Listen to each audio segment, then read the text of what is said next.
Hello friends, എല്ലാവർക്കും നമസ്കാരം. SP4 പുതിയൊരു വീഡിയോയിലോട്ട്. ഇന്നത്തെ വീഡിയോയിൽ നമ്മൾ എന്താ പറയാൻ പോകുന്നതെന്ന് വെച്ച് കഴിഞ്ഞാൽ ഇന്നത്തെ മത്സരമാണ് നമ്മുടെ RR വേഴ്സസ് GT തമ്മിലുള്ള മത്സരത്തിൻ്റെ പ്രിവ്യൂസും പ്രഡിക്ഷൻസും ആണ്. അതുപോലെ തന്നെ ഒരുപാട് ടിപ്സും ട്രിക്സും കാര്യങ്ങളൊക്കെ നമ്മൾ ഈ ഒരു വീഡിയോയിൽ നിങ്ങൾക്ക് വേണ്ടി ഇൻക്ലൂഡ് ചെയ്യുന്നുണ്ട്. സോ വീഡിയോ മുഴുവനായിട്ട് തന്നെ കാണാൻ ശ്രമിക്കുക. അപ്പോൾ ഈ ഒരു മാച്ചിൻ്റെ ഡീറ്റെയിൽസിലോട്ട് കിടക്കുമ്പോൾ മാച്ച് നമ്പർ 47 ആണ്. മത്സരം നടക്കുന്നത് ഏപ്രിൽ 28 കൃത്യം 7:30 മറ്റേ ഇവിടെയല്ല, നമ്മുടെ ജയ്പൂർ, അതായത് നമ്മുടെ RRൻ്റെ ഹോം ഗ്രൗണ്ടിലാണ് ഈ ഒരു മാച്ച് നടക്കുന്നത്. സോ എന്തായാലും RRൻ്റെ പ്ലേയേഴ്സിന് കുറച്ച് സപ്പോർട്ടീവ് ആയിരിക്കും. കൂടുതൽ RR ഇനി നമ്മുടെ പ്ലേ ഓഫിലോട്ട് കയറാനുള്ള പോസിബിലിറ്റീസ് വളരെ കുറവാണ്. പോയിന്റ് ടേബിൾ നോക്കുന്ന സമയത്ത് ഭയങ്കര അധികം ലോ ലെവലിലാണ് നമ്മുടെ RR കിടക്കുന്നത്. സോ നമ്മുടെ ടീമും കാര്യങ്ങളൊക്കെ കിട്ടാനായിട്ട് നമ്മുടെ ടെലിഗ്രാം ഗ്രൂപ്പിലോട്ട് കയറി ജോയിൻ ചെയ്യുക. കാരണം ഇവിടെയാണ് നമ്മൾ ഫൈനൽ ടീംസും കാര്യങ്ങളൊക്കെ ഷെയർ ചെയ്യാറുള്ളത്. സോ മസ്റ്റായിട്ട് തന്നെ ഒന്ന് കയറി ജോയിൻ ചെയ്യാനായിട്ട് ശ്രമിക്കുക. ബാക്ക് ടു പ്രിവ്യൂയിലോട്ട് വരുന്ന സമയത്ത് ഈ ഒരു പിച്ചിനെ പറ്റി പറയുകയാണെങ്കിൽ ജനറലി ഒരു ബാലൻസ്ഡ് ആയിട്ടുള്ള ഒരു ഗ്രൗണ്ടാണ്. ബാലൻസ്ഡ് മീൻസ് ബാറ്റിംഗ് പ്ലസ് ബൗളിങ്ങിന് ഈക്വലൻസ് കൊടുക്കുന്ന ഒരു പിച്ച് തന്നെയാണ്. അതുപോലെ തന്നെ ഗുഡ് ഫോർ പേസ് ബൗളേഴ്സിന് നല്ല രീതിയിൽ ഇവിടെ ഇമ്പോർട്ടൻസ് ഉണ്ട്. ഫസ്റ്റ് ഇന്നിങ്സിൽ തീർച്ചയായിട്ടും നല്ല ഇമ്പോർട്ടൻസ് ഉണ്ട്. അതുപോലെ തന്നെ both bat traditionally support both batting and bowling, അത്ര തന്നെയാണ്. ഓവറോൾ പറയുകയാണെങ്കിൽ സമയത്ത് ഫസ്റ്റ് ഇന്നിങ്സ് ബാറ്റ് ചെയ്യുന്ന സമയത്ത് അത്യാവശ്യം നല്ല രീതിയിൽ റൺസ് വരാൻ ചാൻസ് ഉണ്ട്. ഏകദേശം റൺസ് പറയുന്ന സമയത്ത് ഒരു 160 റൺസ് എബോ തീർച്ചയായിട്ടും നമുക്ക് എന്തായാലും ഈ ഒരു മാച്ചിൽ പ്രതീക്ഷിക്കാം.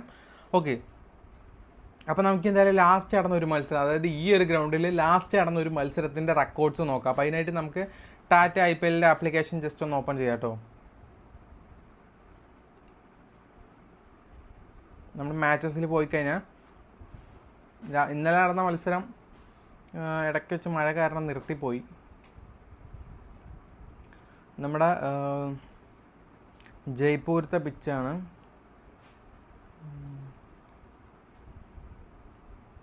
ഇതാ നമ്മുടെ LST വേഴ്സസ് RR തമ്മിൽ റീസെൻ്റ് ആയിട്ടൊരു പെർഫോമൻസ് നടന്നിട്ടുണ്ടായിരുന്നു. അപ്പോൾ അതിൻ്റെ സ്കോർ ബോർഡ് നോക്കുന്ന സമയത്ത് എങ്ങനെയാണെന്ന് വെച്ച് കഴിഞ്ഞാൽ ഫസ്റ്റ് ഇന്നിങ്സ് ബാറ്റ് ചെയ്തത് നമ്മുടെ LST ആണ്. LST ബാറ്റ് ചെയ്ത് ടോപ്പ് ഓർഡർ ബാറ്റ്സ്മാൻമാർ ഒരാൾ നല്ല അത്യാവശ്യം റൺസ് എടുത്തു. അതുപോലെ തന്നെ മിഡിൽ ഓർഡറിൽ വന്ന ഒരാളുമാണ് കൂടുതൽ റൺസ് എടുത്തിരിക്കുന്നത്. 2 പേരാണ് കൂടുതൽ റൺസ് എടുത്തിരിക്കുന്നത്. സോ വിക്കറ്റ് കിട്ടിയത് 2 വിക്കറ്റ് ഫാസ്റ്റ് ബോളറായ സ്പിന്നറായ ഹാസ്യരംഗയ്ക്കും 1 വിക്കറ്റ് ദേശ്പാണ്ഡെ, അതുപോലെ തന്നെ സന്ദീപ് ശർമ്മയ്ക്ക് 1 വിക്കറ്റും ജോർഫ ആർച്ചറിന് 1 വിക്കറ്റ്. ടോട്ടലി 3 വിക്കറ്റ് ഫാസ്റ്റ് ബോളേഴ്സിന്, 2 വിക്കറ്റ് സ്പിന്നറിനുമാണ് ഫസ്റ്റ് ഇന്നിങ്സിൽ കിട്ടിയത്. സെക്കൻഡ് ഇന്നിങ്സിലോട്ട് കിടക്കുന്ന സമയത്ത് സെക്കൻഡ് ഇന്നിങ്സ് ചെറിയൊരു റൺസിന് ഔട്ട് ആവുകയാണ് ചെയ്തത്. പക്ഷേ സെക്കൻഡ് ഇന്നിങ്സ് ചൂസ് ചെയ്താൽ കൂടുതൽ വിന്നിങ് ചാൻസ്, ഫസ്റ്റ് ബൗളിംഗ് ചെയ്യുന്ന ടീം കൂടുതൽ വിന്നാവാനുള്ള possibilities. Second innings batting first opening ബാറ്റ്സ്മാൻമാർ 2 പേരും അത്യാവശ്യം നല്ല റൺസ് സ്കോർ ചെയ്തു. അവർ തന്നെയാണ് നല്ല രീതിക്ക് RR ജയിക്കേണ്ട ഒരു സ്റ്റേജിലോട്ട് എത്തിക്കാനുള്ള കോൺട്രിബ്യൂഷൻ നടത്തിയത് ഫസ്റ്റ് ഓപ്പണിംഗ് ബാറ്റ്സ്മാൻമാർ തന്നെയാണ്.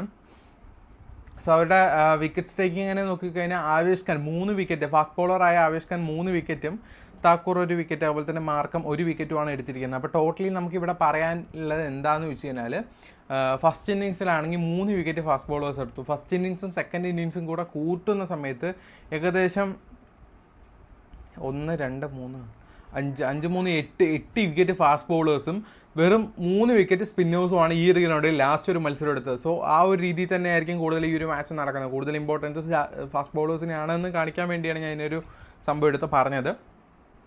ഗ്രൗണ്ട് സ്റ്റാറ്റ്സും പ്ലെയർ സ്റ്റാറ്റ്സ് ഒക്കെ നോക്കുന്ന സമയത്ത് ഫസ്റ്റ് ഓഫ് ഓൾ നമുക്ക് ഇവിടെ ഈ ഒരു ഗ്രൗണ്ടിൽ 59 മത്സരങ്ങൾ നടന്നിട്ടുണ്ട്. അതിൽ 165 റൺസാണ് ആവറേജ് സ്കോറായിട്ട് കണക്കാക്കപ്പെടുന്നത്. ഫസ്റ്റ് ഇന്നിങ്സ് മാച്ച് 21 പ്രാവശ്യം വിൻ ചെയ്തിട്ടുണ്ട്. സെക്കൻഡ് ഇന്നിങ്സ് ചൂസ് ചെയ്ത ടീം 38 പ്രാവശ്യം വിൻ ചെയ്തിട്ടുണ്ട്. ഓക്കെ, ഇതിൽ 150 റൺസിന് താഴെ 16 മത്സരങ്ങളും 150-നും 170-നും ഇടയ്ക്ക് 19 മത്സരങ്ങളും, അതുപോലെ തന്നെ 170-നും 190-നും ഇടയ്ക്ക് 14 മത്സരങ്ങളും 190-ന് മുകളിൽ 10 മത്സരങ്ങളുമാണ് പോയിട്ടുള്ളത്. നമുക്ക് കൂടുതൽ എക്സ്പെക്റ്റ് ചെയ്യാൻ പറ്റുന്ന സ്കോർ 150-170 ആ ഒരു ലെവലായിരിക്കും കൂടുതൽ. ഓക്കെ, ഈ ഒരു ഗ്രൗണ്ടിലെ പറ്റി പറയുന്ന സമയത്ത് ഏകദേശം ഈ നടന്ന 59 മത്സരങ്ങളിൽ 217 വിക്കറ്റ് ഫാസ്റ്റ് ബോളേഴ്സും 120 വിക്കറ്റ് സ്പിന്നേഴ്സുമാണ് എടുത്തിരിക്കുന്നത്. ഒരു ഇരട്ടി എന്നും പറയാനായിട്ടില്ല, എന്നാൽ കൂടെ ഒരു ഈക്വൽ ഞാൻ പറഞ്ഞില്ലേ, ടോട്ടലി നമ്മളൊരു 10 വിക്കറ്റ് കണക്കാക്കുകയാണെങ്കിൽ 3 സ്പിന്നേഴ്സും 7 ഫാസ്റ്റ് ബോളേഴ്സും, അതാണ് ഇവിടുത്തെ കണക്ക്. നമുക്ക് ലാസ്റ്റ് ആയിരുന്ന മത്സരം അങ്ങനെയാണ് നമുക്ക് മനസ്സിലാക്കാൻ സാധിച്ചത്. ഇനി പ്ലെയർ സ്റ്റാറ്റ്സ് പറയുന്നതിന് മുന്നേ എനിക്ക് കുറച്ച് കാര്യങ്ങൾ പറഞ്ഞു തരാനുണ്ട്. First of all Kubera fantasy എന്നുള്ളൊരു ആപ്ലിക്കേഷൻ നിങ്ങൾ ഇതുവരെ യൂസ് ചെയ്തില്ലെങ്കിൽ തീർച്ചയായിട്ടും യൂസ് ചെയ്ത് നോക്കേണ്ട ഒരു ആപ്ലിക്കേഷനാണ്. കാരണം എന്താണെന്ന് വെച്ച് കഴിഞ്ഞാൽ ഡെയിലി നല്ല രീതിയിൽ ക്യാഷ് ഏൺ ചെയ്യാൻ പറ്റുന്ന ഒരു ആപ്പാണ്. ഇവിടെ ഡ്യുവോ എന്നൊരു ഓപ്ഷൻ കാണാൻ പറ്റും. ഈ ഒരു ഓപ്ഷനിൽ എന്താ ഉള്ളതെന്ന് വെച്ച് കഴിഞ്ഞാൽ 5 പ്ലെയേഴ്സ് ഉണ്ടാവും. ഇതിൽ ആരായിരിക്കും നന്നായി കളിക്കാൻ ചാൻസ് ഉള്ളത്. ഇപ്പോൾ മാർക്കുണ്ട്, നിക്കോളസ് പോറുണ്ട്, മിച്ചൽ മാർഷ് ഉണ്ട്, സൂര്യകുമാർ, അതുകൊണ്ട് ഹാർദിക് പാണ്ഡ്യ ഉണ്ട്. ഇതിൽ ആരാ നന്നായി പോയിന്റ് എടുക്കാൻ ചാൻസ് ഉള്ളത്? നിങ്ങൾക്കിപ്പോൾ സൂര്യകുമാർ ആണെന്ന് തോന്നുന്നു വെച്ച് സൂര്യകുമാറുമായിട്ട് മുന്നോട്ട് പോവുക. ഇത്രേ ഉള്ളൂ. അങ്ങനെ സിമ്പിളായിട്ട് നിങ്ങൾക്ക് ക്യാഷ് വിൻ ചെയ്യാൻ പറ്റും. നമ്മൾ പിക്ക് ചെയ്ത ആൾ നമ്മുടെ ഓപ്പോസിറ്റ് പിക്ക് ചെയ്ത ആളിനെക്കാട്ടും കൂടുതൽ പോയിന്റ് എടുത്തതിന് നമ്മൾ വിന്നാവും. ഇത്രയേ ഉള്ളൂ. സിമ്പിൾ ലോജിക്ക് വേണ്ടിയിട്ട് നല്ല രീതിയിൽ ക്യാഷ് വിൻ ചെയ്യാൻ പറ്റുന്ന ഒരു ആപ്ലിക്കേഷനാണ്. അതുപോലെ തന്നെ നിങ്ങൾ ഇതുവരെ നമ്മുടെ കുബേരിൽ തന്നെ ഡ്യുവോ പ്രോ ഉണ്ട്. ഇതെന്താണെന്ന് വെച്ച് കഴിഞ്ഞാൽ 2 പ്ലേയേഴ്സിന് അറ്റ് എ ടൈം ചൂസ് ചെയ്യാൻ പറ്റുന്ന ഒരു ഓപ്ഷനാണ്. ഇപ്പോൾ നമുക്കിവിടെ മാർക്കത്തിനെ ചൂസ് ചെയ്ത് കഴിഞ്ഞാൽ അതുപോലെ തന്നെ ബൗളിംഗ് ഓപ്ഷനിൽ ഒരാളെ ചൂസ് ചെയ്യാം. അതിപ്പോൾ ജാസ്പ്രീത് ബുംറ ആയിക്കോട്ടെ അല്ലെങ്കിൽ ട്രെന്റ് ബോൾട്ട് ആയിക്കോട്ടെ, അത് നിങ്ങൾക്ക് ആരാണോ ആ ഒരു ലെവലിൽ നിങ്ങൾക്ക് പിക്ക് ചെയ്യാൻ പറ്റും. അങ്ങനെ 2 പേരെ ഇട്ടുകൊണ്ട് നമുക്ക് ക്യാഷ് വിൻ ചെയ്യാൻ പറ്റുന്ന കിടിലൻ ഫീച്ചറാണ് ഇതും ഈ ഡ്യുവോ പ്രോ എന്ന് പറയുന്നത്. ഇപ്പോൾ നമ്മുടെ ഓപ്പോസിറ്റ് ഹാർദിക് പാണ്ഡ്യയും ജാസ്പ്രീത് ബുംറയാണ്. നമ്മൾ മാർക്കും ജാസ്പ്രീത് ബുംറയാണ് കൊണ്ടുവന്നിരിക്കുന്നത്. നമ്മൾ പിക്ക് ചെയ്ത ആളെ കൂടുതൽ പോയിന്റ് എടുത്ത് വെച്ച് നമ്മൾ വിന്നാവും. ഇത്രയേ ഉള്ളൂ. സിമ്പിളാണ്. അതുപോലെ തന്നെ ചോയ്സിൽ വേണം ട്രൈ ചെയ്യുക, അല്ലെങ്കിൽ ചോയ്സിൽ വേണം തീർച്ചയായിട്ടും ട്രൈ ചെയ്യുക. കാരണം എന്താണെന്ന് വെച്ച് കഴിഞ്ഞാൽ ഇതിന് ആ സെയിം കോപ്പ് എന്ന് പറഞ്ഞ ഓപ്ഷൻ ഉണ്ട്. നല്ല രീതിയിൽ പ്രോഫിറ്റ് ചെയ്യാൻ പറ്റുന്ന മറ്റൊരു ആപ്പ് കൂടെയാണ് ഇത്. സോ ഇതിൻ്റെ ആപ്ലിക്കേഷൻ്റെ ലിങ്ക് നമ്മുടെ ഡിസ്ക്രിപ്ഷൻ ബോക്സിൽ കൊടുത്തിട്ടുണ്ട്. അതുപോലെ തന്നെ മൈ മാസ്റ്ററില്ല, നിങ്ങൾ ടീമൊക്കെ ഇട്ട് കളിക്കുന്ന പ്ലേയേഴ്സ് ആണെങ്കിൽ തീർച്ചയായിട്ടും നിങ്ങൾക്ക് ഡ്രീം ഇലവനെക്കാട്ടിലും ഒരു മികച്ച ആപ്പ് ഏതെന്ന് ചോദിച്ചു കഴിഞ്ഞാൽ ഒബിയസ്ലി ഞാൻ ഇതേ റെക്കമെൻഡ് ചെയ്യത്തുള്ളൂ. കാരണം അത്രയും പ്രോഫിറ്റബിൾ ആയിട്ടുള്ള ഒരു ആപ്പ് തന്നെയാണ്. ഇപ്പോൾ എല്ലാ ദിവസങ്ങളിലും daily 1 lakh rupees free give, അതവിടെ കണ്ടില്ലേ, 1 lakh rupees ഫ്രീ ഗീവ് ആണ് കൊടുക്കുന്നത്. ഫസ്റ്റ് വന്നു കഴിഞ്ഞാൽ ഞാൻ കാണിച്ചില്ല, ജസ്റ്റ് ഇപ്പോൾ ഞാൻ ജോയിൻ ചെയ്ത് കാണിച്ചില്ല. എനിക്കിവിടെ പൈസ ഒന്നും കൊടുക്കേണ്ട ആവശ്യമില്ല. ഇതാ ഫ്രീ ആണ്. ഓക്കെ, ഇതാ നമ്മൾ ടീം എടുത്തു, ജോയിൻ ചെയ്തു, ഇത് അത്രേ ഉള്ളൂ. ഒരൊറ്റ രൂപ കൊടുക്കേണ്ടതായിട്ടില്ല. ഫസ്റ്റ് വന്ന 20,000, സെക്കൻഡ് വന്ന 10,000, തേർഡ് വന്ന 5,000, അങ്ങനെയൊക്കെയാണ് ക്യാഷ് റേഞ്ച് പോകുന്നത്. സോ എന്തായാലും ട്രൈ ചെയ്ത് നോക്കുക. കാരണം അത്രയും പ്രോഫിറ്റബിൾ ആയിട്ടുള്ള ഒരു ആപ്ലിക്കേഷനോ, അതുപോലെ തന്നെ ഒബ്വിയസ്ലി നമ്മുടെ XL11 ആണെങ്കിലും അതുപോലെ ക്യാഷ് വിൻ ചെയ്യാൻ പറ്റുന്ന മറ്റൊരു ഓപ്ഷൻ കൂടെ, നല്ലൊരു ആപ്പ് കൂടെയാണ്. സോ മസ്റ്റായിട്ട് ട്രൈ ചെയ്ത് നോക്കുക. നമ്മുടെ ആപ്ലിക്കേഷൻ്റെ ലിങ്കും കാര്യങ്ങളൊക്കെ നമ്മുടെ ഡിസ്ക്രിപ്ഷൻ ബോക്സിൽ കൊടുത്തിട്ടുണ്ട്. സോ നമ്മൾ ഡൗൺലോഡ് ചെയ്യേണ്ട നമ്മുടെ ലിങ്ക് വഴി കയറിയാൽ നിങ്ങൾക്ക് ക്യാഷ് ബോണസും കാര്യങ്ങളൊക്കെ കിട്ടും. ബാക്ക് ടു പ്രിവ്യൂലോട്ട് വരുന്ന സമയത്ത് ആദ്യം തന്നെ നമ്മൾ നോക്കാൻ പോകുന്നത് നമ്മുടെ രാജസ്ഥാൻ റോയൽസിൻ്റെ പ്ലേയിങ് 11 ആണ്. അപ്പോൾ ജയ്സ്വാൾ, അതുപോലെ തന്നെ വൈഭവ്, ദെൻ നിതീഷ് റാണ, അതുപോലെ തന്നെ റിയാൻ പരാഗ്, ധ്രുവ് ജുവൽ, അതുപോലെ നമ്മുടെ ഷിരോൺ ഹെറ്റ്മേർ, ശുഭാൻ ദുബെ, ദെൻ ഹാസിറങ്ക, ജോർഫ ആർച്ചർ, അതുപോലെ തന്നെ നമ്മുടെ ഫറൂഖി, സന്ദീപ് ശർമ്മ, തുഷാർ ദേശ്പാണ്ഡെ, ഇത്രയും പേരാണ് ഉള്ളത്. ഇതിൽ കീ പ്ലേയേഴ്സും അതുപോലെ തന്നെ എല്ലാ പ്ലേയേഴ്സിൻ്റെ സ്റ്റാറ്റ്സ് നമ്മളിവിടെ പറയുന്നുണ്ട്. ഫസ്റ്റ് ഓഫ് ഓൾ ജയ്സ്വാളിനെ പറ്റിയാണ്. ഈ ഒരു ഗ്രൗണ്ടിൽ 12 ഇന്നിങ്സ് കളിച്ച് 476 റൺസ്, നല്ല ആവറേജ് സ്കോറുള്ളൊരു പ്ലെയറാണ്. എഗെയിൻസ്റ്റ് GT ആയിട്ട് വലിയ റെക്കോർഡ്സ് ഇല്ല, 70 റൺസ് മാത്രമേ എടുത്തിട്ടുള്ളൂ 6 ഇന്നിങ്സിൽ. അതുപോലെ തന്നെ വൈഭവ്, പുള്ളിയെ പറ്റി പറയുമ്പോൾ ഒരു 14 വയസ്സുകാരനുള്ള ഒരു പ്ലെയറാണ്. അദ്ദേഹം ഈ ഒരു ഗ്രൗണ്ടിൽ ഒരു മത്സരം കളിച്ച് 34 റൺസും എടുത്തിട്ടുണ്ട്. നിതീഷ് റാണ, അദ്ദേഹത്തെ പറ്റി പറയുമ്പോഴും ഈ ഒരു പിച്ചിൽ 3 മത്സരം കളിച്ച് 47 റൺസാണ് എടുത്തിട്ടുള്ളത്. അതുപോലെ തന്നെ അഗെയിൻസ്റ്റ് GT ആയിട്ട് അദ്ദേഹം 4 ഇന്നിങ്സ് കളിച്ചിട്ട് 52 റൺസ് എടുത്തിട്ടുണ്ട്. റിയാൻ പരാഗിനെ പറ്റി പറയുമ്പോൾ ഈ ഒരു ഗ്രൗണ്ടിൽ 11 ഇന്നിങ്സ് കളിച്ചിട്ട് 358 റൺസും 1 വിക്കറ്റും അദ്ദേഹം നേടിയിട്ടുണ്ട്. അതുപോലെ തന്നെ അഗെയിൻസ്റ്റ് GT ആയിട്ടാണെങ്കിലും 7 ഇന്നിങ്സ് കളിച്ച് 148 റൺസും 1 വിക്കറ്റുമാണ് നേടിയിട്ടുള്ളത്. അതുപോലെ തന്നെ ധ്രുവ് ജുവലിനെ പറ്റി പറയുമ്പോഴും അദ്ദേഹം ഈ ഒരു ഗ്രൗണ്ടിൽ 9 മത്സരം കളിച്ച് 127 റൺസാണ്. ലാസ്റ്റ് മത്സരം 47 റൺസ് അദ്ദേഹം എടുത്തിട്ടുണ്ടായിരുന്നു. അതുപോലെ തന്നെ അഗെയിൻസ്റ്റ് GT ആയിട്ട് 3 മത്സരം കളിച്ച് 32 റൺസ് എടുക്കാൻ സാധിച്ചിട്ടുള്ളൂ.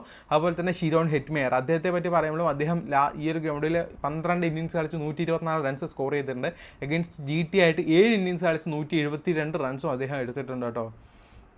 പിന്നെ നമ്മുടെ ശുഭാൻ ദുബെയാണ്, അദ്ദേഹത്തെ പറ്റി പറയുമ്പോൾ 1 ഇന്നിങ്സാണ് ഈ ഒരു കളിച്ച് വലിയ റെക്കോർഡ്സ് ഒന്നും ഇല്ല. അതുപോലെ തന്നെ ഹാസിറങ്ക ആണെങ്കിൽ ലാസ്റ്റ് എല്ലാ മത്സരങ്ങളും ഓരോരോ വിക്കറ്റ് വീതം കൊടുക്കുന്നുണ്ട്. ഈ ഒരു ഗ്രൗണ്ടിൽ 2 മത്സരം കളിച്ച് 2 വിക്കറ്റ് നേടിയിട്ടുണ്ട്. അഗെയിൻസ്റ്റ് GT ആയിട്ട് 2 മത്സരം കളിച്ച് 3 വിക്കറ്റ് നേടിയിട്ടുണ്ട്.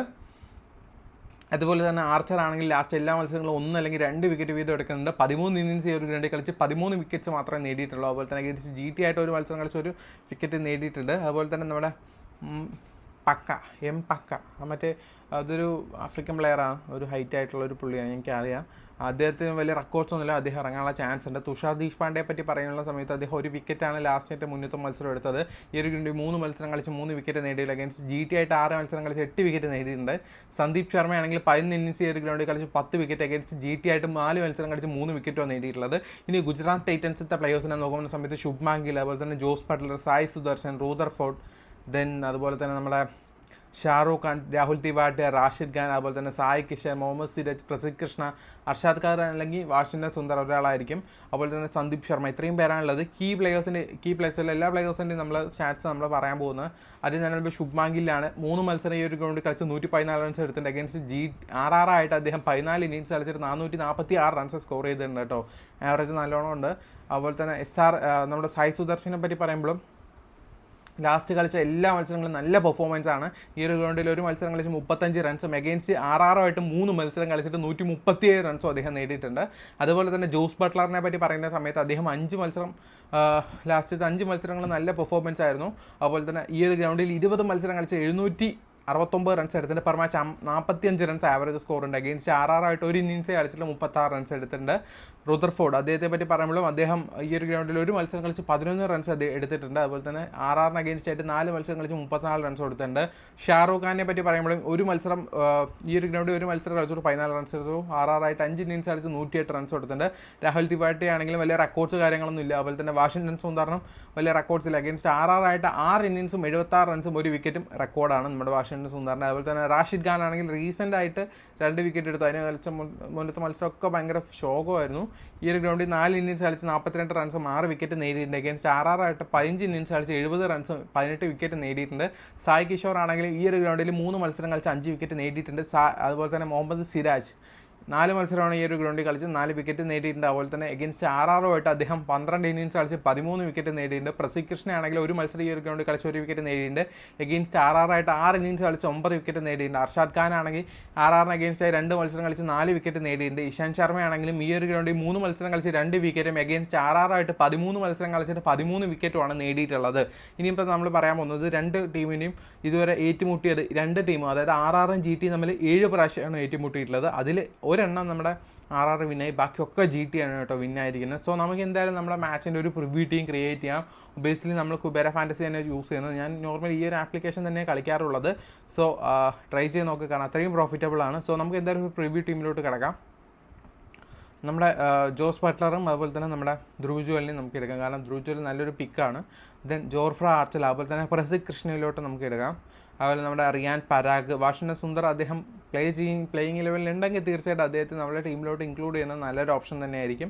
അതുപോലെ തന്നെ ജയ്സ്വാൾ, സായ് സുദർശൻ, ശുഭ്മാൻ ഗിൽ, ഓക്കെ 3 പേരെ നമ്മൾ എടുത്തിട്ടുണ്ട്. ഇനിയിപ്പോൾ നമുക്ക് ഒരു ബോളിംഗ് ഓപ്ഷനിൽ ഒരാളെ ചൂസ് ചെയ്യണമെങ്കിൽ നമ്മൾ സിരാജിനെ തന്നെ എടുക്കാം. ഓക്കെ, നമ്മുടെ ടീം ഇവിടെ ഏകദേശം ഒന്ന് സെറ്റായിട്ടുണ്ട്. ഇതിൽ ക്യാപ്റ്റൻ VC ഓപ്ഷൻസ് ആണ്. ലാസ്റ്റ് മത്സരം നമ്മുടെ റിയാൻ പരാഗ് ബോൾ ചെയ്തിട്ടുണ്ടായിരുന്നു. സോ ഒബ്വിയസ്ലി ഞാൻ ക്യാപ്റ്റൻസി നമ്മുടെ ജോസ് ബട്ട്ലറിനെയാണ് പോകുന്നത്. വൈസ് ക്യാപ്റ്റൻസി തീർച്ചയായിട്ടും ഒരു ഓൾറൗണ്ടറിൽ ഈ 3 പേരിൽ ഒരാളെ പോകുന്നതായിരിക്കും ഏറ്റവും ബെറ്റർ ഓപ്ഷൻ. ഞാൻ ഹാസിറങ്കിയാണ് തൽക്കാലം കൊടുക്കുന്നത്. ഓക്കെ, നമ്മുടെ ടീം ജസ്റ്റ് ഒന്ന് നോക്കാം. നമ്മുടെ ജോസ് ബട്ട്ലർ, ധ്രുവ് ജുവൽ, അതുപോലെ തന്നെ നമ്മുടെ ശുഭ്മാൻ ഗിൽ, സായ് സുദർശൻ, അതുപോലെ ജയ്സ്വാൾ, വാഷിംഗ്ടൺ സുന്ദർ, ഹാസിറങ്ക, അതുപോലെ തന്നെ റിയാൻ പരാഗ്, ജോർഫ ആർച്ചർ, പ്രസിദ്ധ് കൃഷ്ണ, മുഹമ്മദ് സിരാജ്, ഇത്രയും പേരാണുള്ളൂ. ജസ്റ്റ് ഒരു പ്രിവ്യൂ വീഡിയോ ആണ്. ഫൈനൽ ടീംസൊക്കെ നമ്മുടെ ടെലിഗ്രാം ഗ്രൂപ്പിൽ അപ്ലോഡ് ചെയ്യുക. സോ ഗ്രൂപ്പിലോട്ട് കയറി ജോയിൻ ചെയ്യാത്തതിനാണ് തീർച്ചയായിട്ടും കയറി ജോയിൻ ചെയ്യുക. അടുത്ത വീഡിയോ കാണുന്നവർ എല്ലാവർക്കും ഗുഡ് ബൈ ഫ്രണ്ട്സ്.